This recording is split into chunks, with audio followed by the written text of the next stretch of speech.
Como es habitual, los días sábados compartimos aquí en Telenoche la entrevista de la semana. En esta oportunidad recibimos en vivo a Raúl Viñas, del Movimiento por un Uruguay Sustentable. ¿Cómo le va? Gracias por venir. Gracias a ustedes. Muy buenas noches. Además, un poco tarde, faltan 19 para las 9 de la noche, pero siempre es bueno hablar de algunos temas. Además, que es un asunto que ciertamente está en agenda y no siempre podemos dedicarle el tiempo que amerita.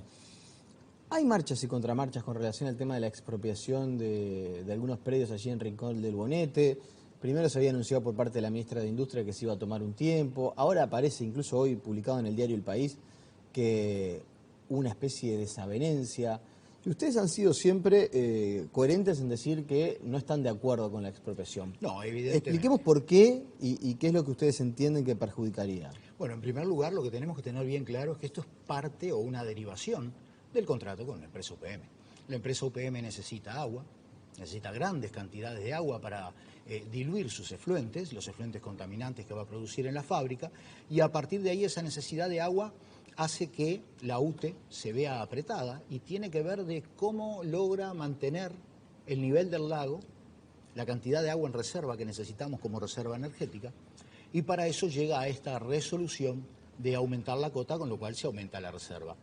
Es un problema importante porque, en primer lugar, eso hace que zonas de gran atractivo turístico, como es las playas de San Gregorio de Polanco, queden muchísimo tiempo del año cubiertas por agua, cambiando totalmente la situación.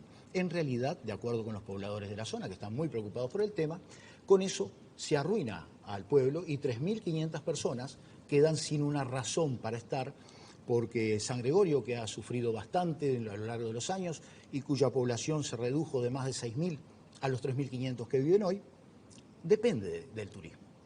Y hoy, por la necesidad esta que tiene la empresa UPM de diluir sus efluentes al mínimo nivel para que puedan ser aceptables, se obligaría a un caudal mínimo, se le llama, que se comprometió ya el gobierno en el contrato que le firmó a la empresa, como si además tuviéramos nosotros la posibilidad de verdaderamente cumplirlo. O sea, ¿quién nos asegura que el río va a seguir fluyendo en las cantidades que vemos hoy, cuando estamos en una época, por ejemplo, de cambio climático?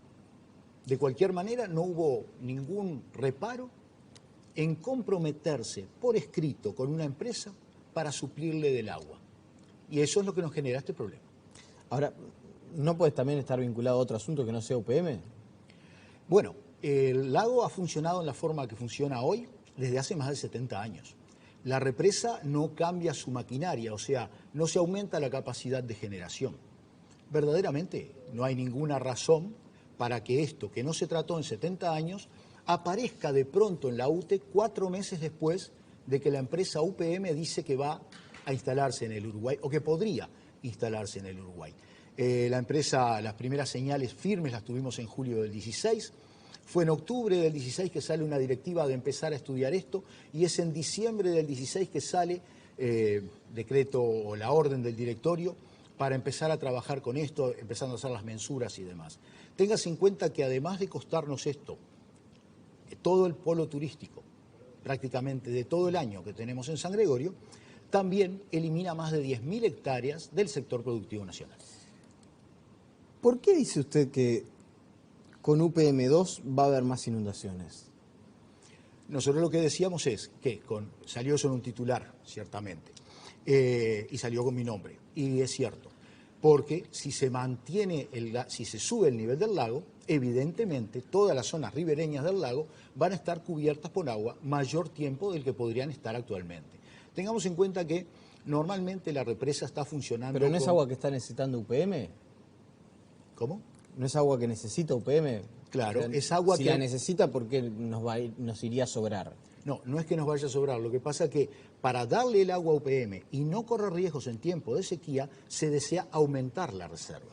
Entonces, al aumentar la reserva, aumenta el tamaño del lago y se producen mayores inundaciones, evidentemente. O sea, toda la zona ribereña del lago pasa a ser zona inundada, principalmente, y en algunos casos inundable.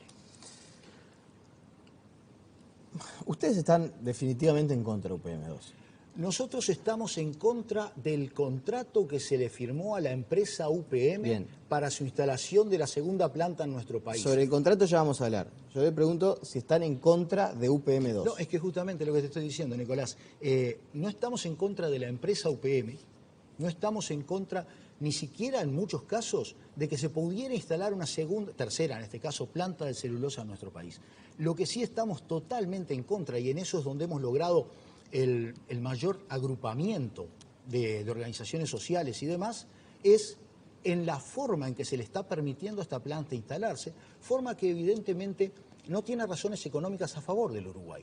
Verdaderamente va en contra de nuestro país el que la empresa se instale de esta manera. ¿El contrato UPM2 es mucho peor que el de Botnia, por ejemplo? En el caso de Botnia no se hizo contrato, porque la triquiñuela legal para firmar contratos con empresas aparece recién en el año 2009 con un decreto, que no lo voy a decir el número, creo que es 477-2009, por el cual a partir de la ley de promoción de inversiones se dice que se podrían firmar contratos.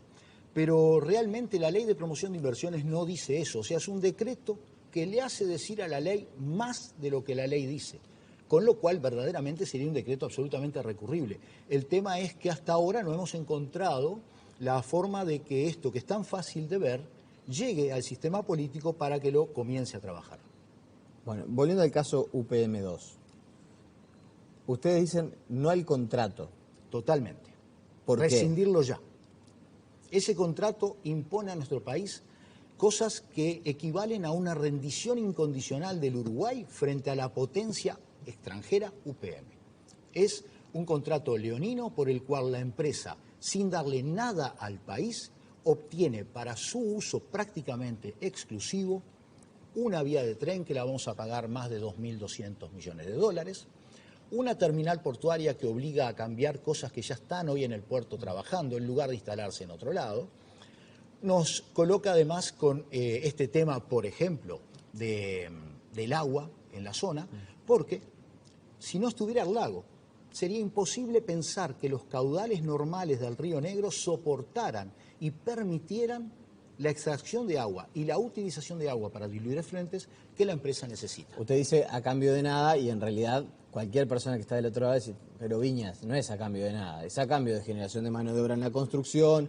El tema del ferrocarril, ustedes yo creo que hacen bien de alguna manera porque es en contra del discurso del gobierno, pero la verdad que da para pensar si se hubiera hecho el tema del ferrocarril central si no estuviera esta potencial inversión de UPM, pero bueno, es un asunto que es no como había una palabra. aparecido nunca, ¿no? Y sí, bueno, está, pero también además, es verdad que no se va a usar solo para UPM. Entonces, desde ese punto de vista, alguien puede decir, bueno, logísticamente aparece una razón de peso, pero va a beneficiar también a otros productores.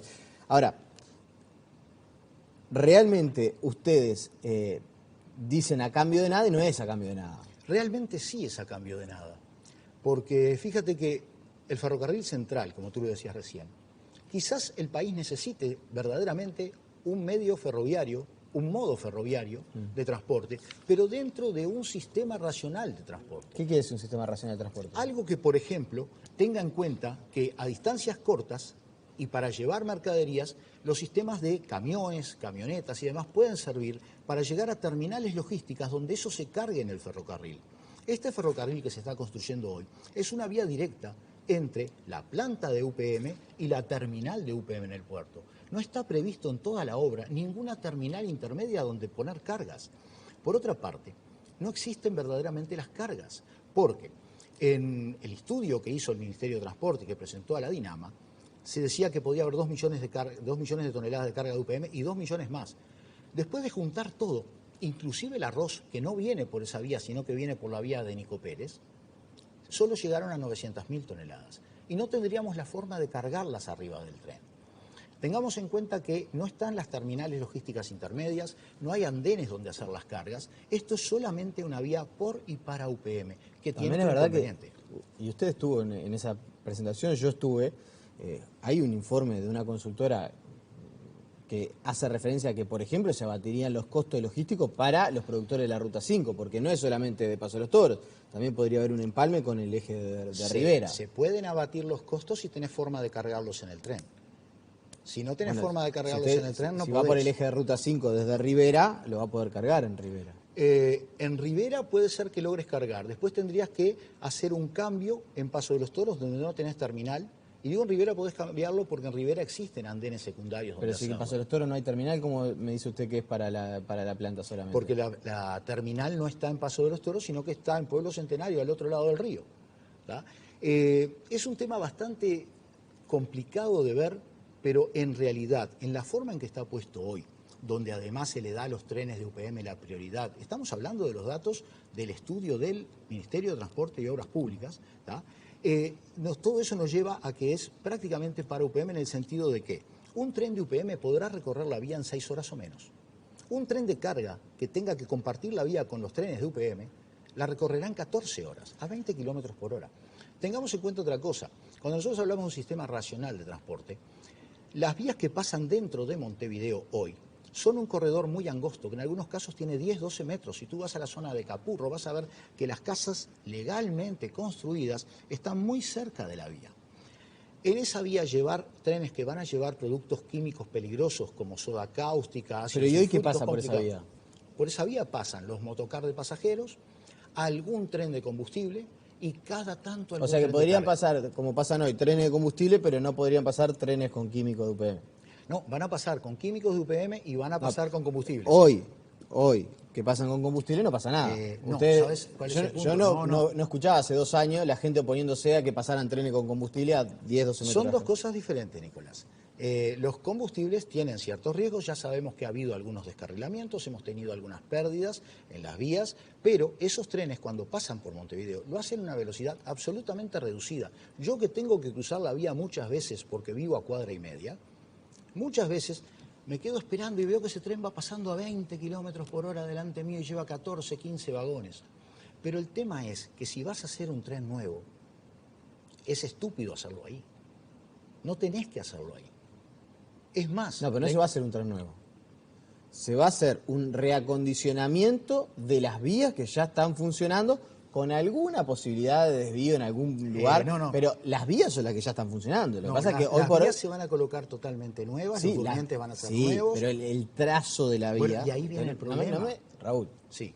estamos hablando, ya sabemos lo que estamos hablando. El trazo de la vía, no es que se borra la vía de hoy y se hace una nueva. Pero Sobre la vía que hoy está construida, que ya hoy funciona, por la que ya hoy pasan trenes. Lo que pasa es que hoy pasa un tren cada muerte de obispo, como se dice vulgarmente, y ahora van a pasar más. Ahora, no es que las vías se instalan ahora, ya están funcionando las vías. Claro, pero ¿sabes cuál es el punto? Que esas vías que están pasando por zonas urbanas densamente pobladas, este era en todo caso el momento para, no digo licenciarlas, pero sí para utilizarlas para lo que tiene que ser en una zona urbana, para transporte de pasajeros de la zona. Y los transportes de carga y las cargas peligrosas y todo lo demás, que hoy son un riesgo, llevarlas como proponía el estudio de la Intendencia Municipal de Montevideo, al oeste de Montevideo, hacia una terminal en Punta Yeguas. Si se va a hacer una terminal nueva celulósica aquí en el puerto de Montevideo, se puede hacer del otro lado también. ¿Y cuál es el punto de eso? El punto de eso es que tú retiras todas esas cargas peligrosas de la ciudad. Ahí ustedes estarían diciendo que se van a gastar 3.000 millones de dólares en hacer una terminal celulósica y las vías a UPM. Ahí lo que tendríamos que... En este momento estamos diciendo que se van a gastar por lo menos 2.200 y ahí lo que estaríamos yo diciendo... tiré 3.000 por decir 3.000, podría haber dicho 4.000, no sé. No, está bien. Pero no, los 2.200 son reales, porque son 148 millones de dólares anuales durante 15 años. Da 2.220, 2.230, no recuerdo ahora exacto. Pero el tema es que todo este gasto, hacerlo para UPM, es lo que no se justifica. Porque nosotros podríamos estar trabajando hoy el modo ferroviario y mejorarlo, y quizás no tiene que pasar por acá. Quizás es más importante proveer de mejor comunicación al puerto actual de Nueva Palmira. Quizás es más importante algún otro tramo. Quizás es más importante, por ejemplo, que vayan por ferrocarril las cargas de madera a la actual planta de UPM. O que se comunique por ferrocarril la otra planta. O que se mejoren los ferrocarriles para sacar la carga de arroz en lugar de hacerlo por el puerto de Montevideo, probablemente por eso otro también puerto. sea importante y sea necesario. Ahora, porque eso otro sea necesario y no se haga, porque hay que oponerse a lo que sí se va a hacer. No, el problema es que lo que se va a hacer nos va a costar muchísimo dinero que no tenemos y no nos va a rendir un peso. Todas las demás opciones que yo te estaba diciendo son opciones que pueden rendirle al país. Si se la hacemos a la vieja planta de UPM sí nos va a rendir, pero si se la hacemos a la nueva no. No sé si va a rendir, pero pudiera rendir más que lo que se va a hacer ahora, porque estaríamos haciéndolo específicamente tramos cortos para una determinada carga. O sea, esto habría que pensarlo. Acá, ¿qué sucede? Aparece UPM, UPM impone sus condiciones, UPM hace que el gobierno se disponga a hacer todo lo que ellos le piden, verdaderamente de una manera que, como yo te decía recién, es una rendición incondicional. Y a cambio de eso, UPM consigue entonces que nosotros gastemos un montón de dinero que no tenemos en un tren que va a ser para ellos. Nosotros tenemos que pensar en el Uruguay del futuro y tenemos que pensar en cómo queremos este país para adelante. Y este país para adelante no puede ser al servicio de UPM. Lamentablemente ya se nos volvió la entrevista, de hecho nos quedan unos minutitos para terminar el informativo. Se viene un periodo de elecciones. Ciertamente. Cuando fue el anterior periodo de elecciones, estábamos realmente en una situación compleja por el tema, en aquel momento, Botnia. De hecho, en Gualeguaychú se lo veía con buenos ojos. En el otro anterior. Sí, en el anterior, sí. No en el cuando 14. asume Tabaré Vázquez. En el 14 teníamos a Aratirí. Sí, en el 14 9 teníamos Aratirí, pero antes del 14, en el 2009, estaba el tema de los puentes cortados, Sí, y en el 2005 estaba la situación de Botnia, donde Argentina ya empezaba a protestar, y de hecho, en la campaña se le decía a Tabaré Vázquez que en su momento había dicho no a las papeleras, y que iba a analizar muy bien la situación, mucha gente lo recordará. Y ahora lentamente empiezan a verse, desde el sistema político, algunos cuestionamientos a UPM2, a la manera de negociar, sobre todo del Partido Nacional, pero también hay otros sectores, bueno, Unidad Popular. ¿Tiene alguna esperanza de que de cara a las elecciones la posibilidad de que UPM2 no se concrete esté arriba de la mesa? Nosotros lo que estamos proponiéndole hoy a todos los partidos políticos es que digan exactamente cuál es su posición, con un punto específico que es el contrato. Porque con UPM podemos volver a negociar, se puede hacer otra cosa. Hoy tenemos una gran posibilidad que no podemos dejar pasar, rescindir ese contrato sin ninguna consecuencia para el país.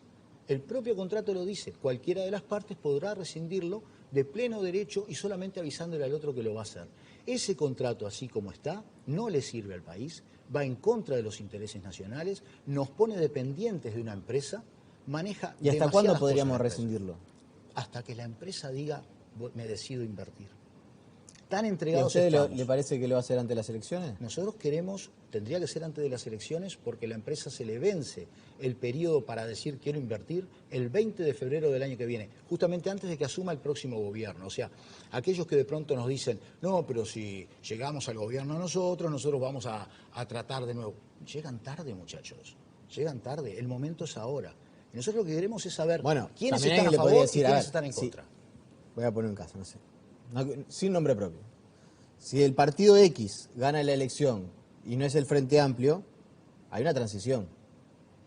Si el candidato que fuera a ser presidente de la República, después de ganar la elección, dice yo tengo la voluntad de rescindir, sería buena cosa que el gobierno, en el marco de lo que es una práctica hasta republicana, podría decir, es verdad que el mandato es hasta el 1 de marzo, pero después de perdida la elección o de que asuma un nuevo gobierno, el nuevo gobierno de alguna manera va a ser mano. Así no pierda, el Frente Amplio gana, uno entiende que se va a encolumnar detrás de esta obra, pero llegado el caso, si hay alguien que no está de acuerdo con UPM2, lo podría hacer. El problema es que el gobierno nuevo, de que donde sea, podrá ser mano, pero el que tiene el 2 y el 4 en la mano es UPM.